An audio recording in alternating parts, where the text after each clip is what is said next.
The following presentation is a production of Ride the Wave Media.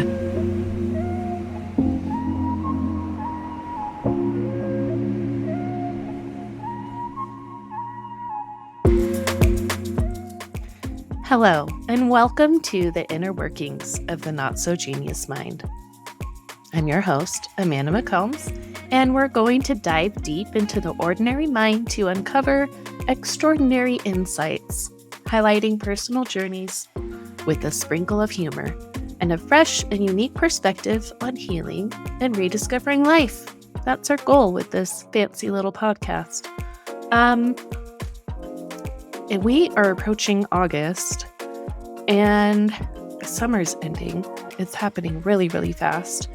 And just to kind of give a little bit of an idea for why I'm talking about what I'm talking about in this week's episode, my focus this time of year is so different than it has been in all the other years in the past.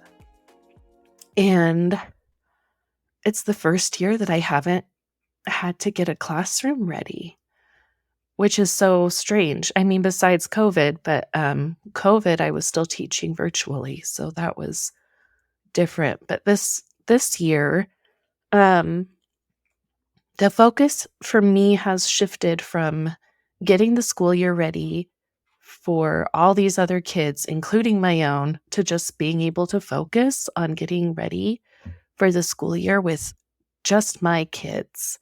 And it is such a huge shift in my head. I didn't think it would be this big, but don't get me wrong. I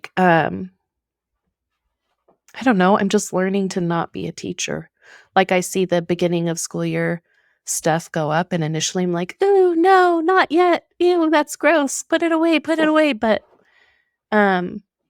I don't have to get ready for my own classroom. And it's just kind of blowing my mind. Normally I would already be at the school and I would be dragging my kids along with me, and I'd be making my room all cute and getting all the supplies and, putting a bunch of my own money into my classroom, getting snacks. Sorry, I have a kitty back here. You stop it. Hey. Again, with the kittens. Whoa. They're about 20 weeks old now, and they're just super playful, but I'm going to try my best to ignore them. So if you can see this behind me in the video, this is actually in the video. This is from my classroom, and this is from my classroom, and this is from my classroom. A lot of the stuff I have in here is from my classroom. So it's just weird. I'm repurposing it. This isn't real wood. Somebody was like, "You look like you're in an outhouse." I'm not in an outhouse. Anyway, for the people that can't see, it's my old bulletin board backing. And then the chain up here, sorry, I'm distracted, easy. But this chain that's up here, this is actually a teamwork chain. So when my students are working together, they do a really good line. We get compliments from the teacher. We have really great behavior, maybe in music. I'll give them links on the chain, and when the chain hits the floor, they get a whole class reward. And then we were trying to make the chain go all the way around the room, and it didn't make it. But I thought it was a cute background, and the kids are just not kids. The kittens are just kind of destroying it. Anyway, but that kind of stuff is what I'm thinking about normally this time of the year, and I don't have to think about that right now. I can put all that energy that I put towards my classroom into other stuff. And it's just been really rewarding to be able to put that time and that energy into taking care of myself and into my house and my kids. I'm working on my daughter's bedroom. We're just trying to make it fit her a little bit more so we can claim our bed back. I don't know if any of you have that problem where you have extra humans in your bed in the morning. We're trying to curb that habit. So I think part of it is just making their bedrooms a place that they enjoy. So we're doing that one kid at a time. See, and those are kind of things that I would be doing I'm like, feel like I'm doing the same things. Like I'm helping my daughter with her bedroom and I'm helping decorate and stuff, doing the same stuff, but I'm doing it as a mom instead. And so like I'm still getting that creative itch. Like that's part of what I loved about my last school is that I was able to have a lot of creativity, but the stress is totally different now. Like my daughter is worried. She's 7, she's going into 2nd grade, and she's just kind of worried about what it's going to be like because she's never been at school without me ever. And like even at preschool, I was at her preschool. Even if I wasn't there all the time, like I was still available. And normally I'd be right down the hallway, and I'm not going to be right down the hallway anymore. I'm going to be home. And it's so hard to wrap her brain around. Like, I can go watch out teachers at her school. I can come in anytime, right? Like, if I'm able to and I can volunteer some of my services, I can do that, but I don't have to be spending hours and hours and hours creating year-long plans and to-do lists and going over curriculum and like about now, I'd be at the school setting up my classroom. I'm not doing that, setting up my kids' room. Or I'd already be like halfway through my year long plan and going through all kinds of materials and things. And I think I mentioned last time I really love books, book recommendations, send them my way. There's apparently a lot of books I have not read, especially because I couldn't see or hear for a little bit. Being a teacher, not being able to read books is really hard. So, off topic again, look at me. See, not so genius. Getting distracted. um, it's just nice to be able to read books that I want to read. Like I'm diving into a bunch of different series and I'm trying to like get my kids excited about reading, like my own kids, like my own personal children. Like I still all my students in the past, I keep running into them. And I think I'm always going to be a teacher. Like you're not going to take that away from me. I worked really, really hard to do that. And I did lots of school. I got my master's, and I'm not going to let that go to waste. But it's just been really rewarding to how can I put it? Like you can't give 110% of yourself to all areas of your life all the time. And honestly, I felt like I was if you've ever seen one of those sideshow acts or circus acts where it's like a juggler, but they're spinning plates on sticks and they're just running around keeping all these plates spinning. And it's like this really cool balancing act. I can't do that all the time. I can't do that for a long time. And when the plates fall, they break. And I don't have plates to replace them all the time. So if I am able to, I want to be able to take some of those plates down. Maybe I don't need all the plates spinning, right? And I'm very fortunate, very lucky to be able to stay at home this school year. Who knows? Maybe I'll go back next year or the year after. Um, but it's the beginning of the school year is just as scary for the teachers as it is for the students because we have no idea what batch of kids we're going to get until we get right up close to there. And like, who knows what the day-to-day routines are going to be like and what the expectations are. And if your curriculum is going to be there and if you're going to have all your supplies. And um, what about getting sick? Like this last year, I was sick a lot and I hated leaving my students behind. But really, I had to go take care of myself so I could be there for them. And they had great subs. There was maybe like one or two that were kind of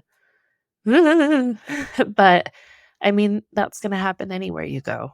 So I just think as we're approaching the beginning of the school year, some things to keep in mind and some things to think about um, is finding that balance. And that's for everybody because we talk a lot in school about making sure you're balanced and that you're not doing too much play and not enough work. Like you have to get your work done too. And part of our goal is to make sure we're having fun, because if you're having fun, you can learn without realizing it. And it's a lot more enjoyable to be together if you're having a good time. So, um, it's just, oh my gosh,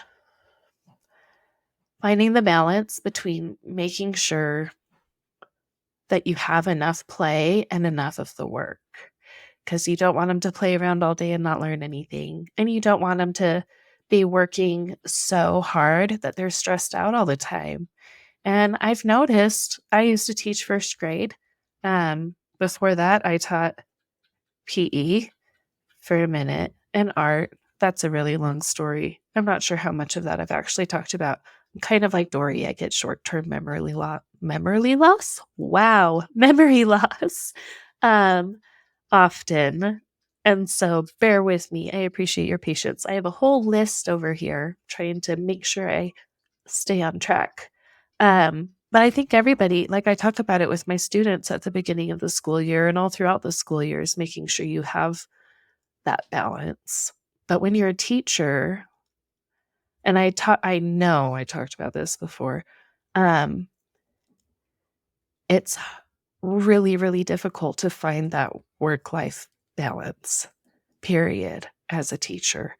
Um, Taking time off for doctor's appointments and things like that can be hard to do. And you want to give, and I know so many amazing, wonderful teachers, and they want to give 110% to their job, and they do an amazing job of it, but then they're just exhausted because teachers are hit all different angles all day long. Making a million decisions a minute. And you're not just making decisions for what's best for you, you're making decisions for what's best for your classroom and for your 20 something students and the school environment and just the day to day. Like the year-long plan I've talked about a couple times, it's like your whole scope and sequence for the year, what you're going to talk about when in all of your content areas. And that can be really overwhelming to plan and to do. So teachers get anxious, and I don't blame them. I was one of them. Um, and especially with like curriculum changing and things are changing all the time. Like the education system is just constantly changing. Um, but the main goal is to just do what's best for the kids and the community overall. Like we want everybody to learn and grow and love and take care of each other. And I think like at the beginning of the school year, I want to make sure that all of my students feel safe and that they feel like they're part of our community and that we're part of a family and we take care of each other. We're all learning and growing, and we're not um because we are all there to learn and grow and we're all working on different things.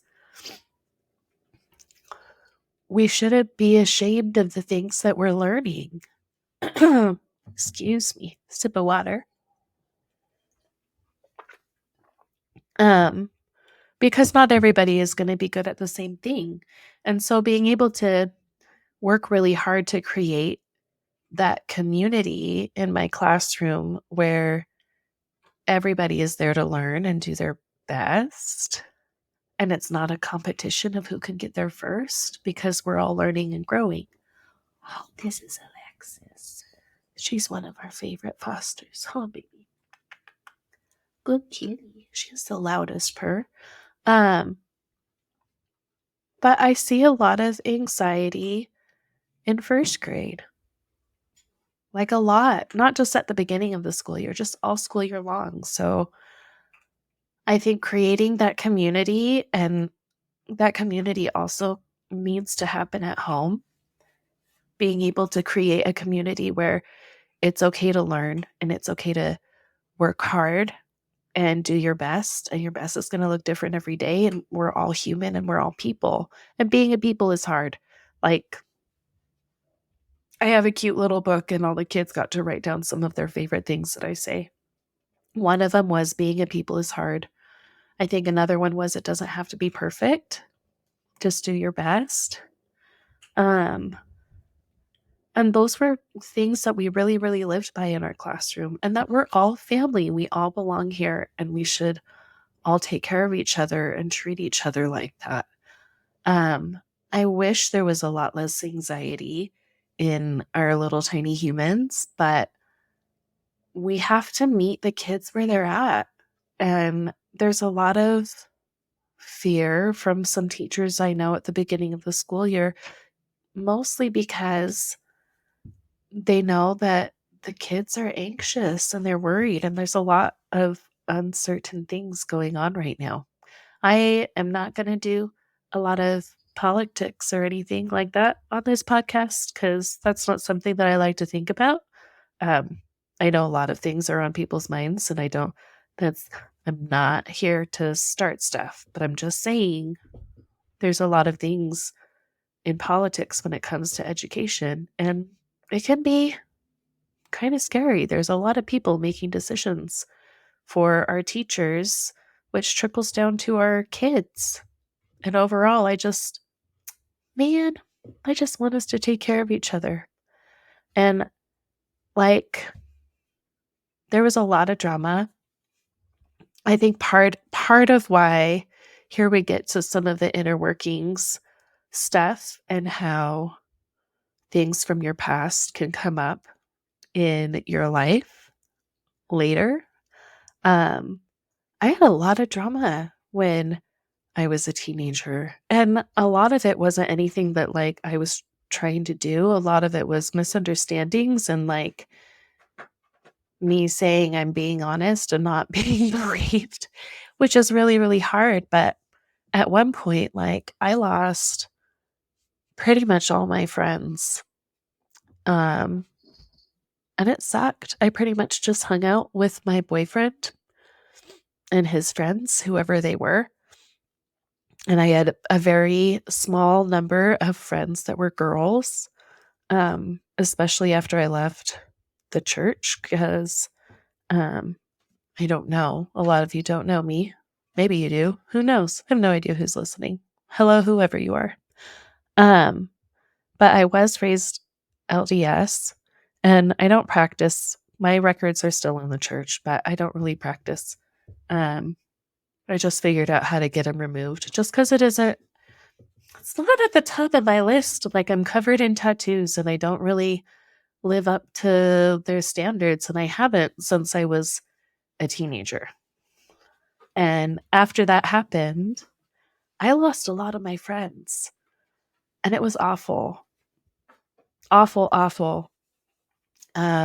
People were talking about me and saying a lot of stuff about me that wasn't true. And this was this? Yeah, that was before my first rape even. And then after that, like people were still saying mean, awful, horrible things. Like when I came forward and I talked about my rape, I was told that I was lying and that I wanted it and that I wasn't that drunk and all this other stuff. And um, a lot of talk about what I was wearing. For the record, I was wearing a hoodie and pants. And yeah, and my shoes. They took my shoes too. I had to go do one of those rape kit things. It's not fun. That's not something that I would like make a choice to do because I wanted something and felt bad about. I don't know. I don't understand. I don't understand people's thinking. Anyway, after that, like I had already lost a lot of friends. And then it was like I was this awful, horrible sinner. And I live in Utah. So there's a lot of, there were a lot of girls my age that were in my ward or in the church that I went to. And a majority of them, because I didn't go to church anymore, they just didn't talk to me. So I lost like a whole community because I stopped going to church. And so I had to find one. And I made one in my boys. I have a lot of guy friends. that I'm really proud of knowing. It's kind of, I think that's one of the few reasons that I like social media, is that I'm able to keep in touch with people after we've drifted apart. So it's really fun to see my boys. They were like brothers to me, which was really nice because I really needed somebody. Like, I needed people, and I didn't really feel like I had anybody or anybody that I could relate to. Like, I didn't have girls, and the girls were just drama. No matter what I did, it was drama, drama, drama. Oh no. Hi, buddy. This one is not a foster. Hold on. Oh, baby. Hi, love. What? Oh, well, you should go. Bye, buddy. Okay.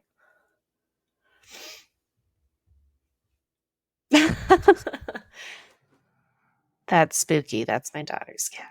Anyway, but all that stuff that happened to me really, like back in high school, once upon a time, really made me aware of the community that I create in my classroom and the interactions that my students are having with each other, because I really try to avoid that kind of drama. If my students don't feel safe and if they don't feel like they're part of the community, they're not going to do anything to learn. So a lot of what I did to become the teacher that I was really think about my life and everything that I went through and what parts of it I felt like were good for kids to have and what parts were not. And there was a lot that wasn't. So it's hard to change things. Like, change takes time. There was a lot of, and it goes beyond the "you're not invited to my birthday party" drama. It goes beyond that.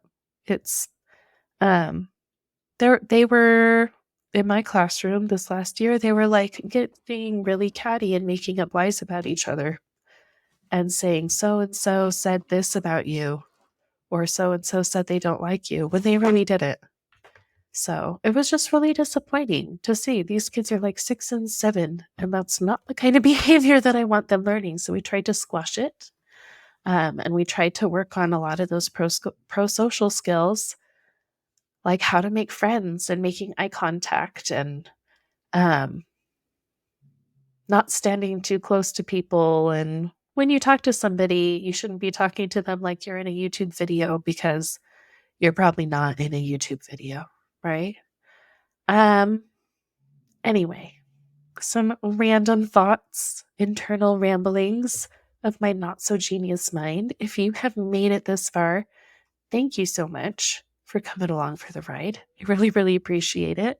Let me see. What else was I gonna pull out of here? Ooh, you can find me actually at Not So Genius on Instagram. I am pretty easy to find there. And if you go to the link in my bio, you can see some of the articles that are about me and a couple of the other podcast episodes that I have been the guest on. Recently, I was the guest on the Fresh King Benjamin's podcast, Vibing Through the Apocalypse, which was really fun. We had a really good time. He's a great guy. If you have not listened to his podcast, you should check it out. It's part of Ride the Wave Media. Yeah, I don't know. Thanks for hanging out. Thanks for coming along for the internal ramblings of whatever happens out of my mouth. And always remember to take care of yourself. It's really important. Tell me what you do. What do you do to take care of yourself? I'd love to know. And I think it would be really fun to kind of share some of our "these are what I do to take care of myself" tips with each of the episodes. So if you have something that you do that you would like to share that you do to take care of yourself, send it my way. Send it on Instagram, and I would love to share it next time. Next time, I'm actually going to be diving into more of my former LDS story. So you're going to want to hang out for that, I think. See you around.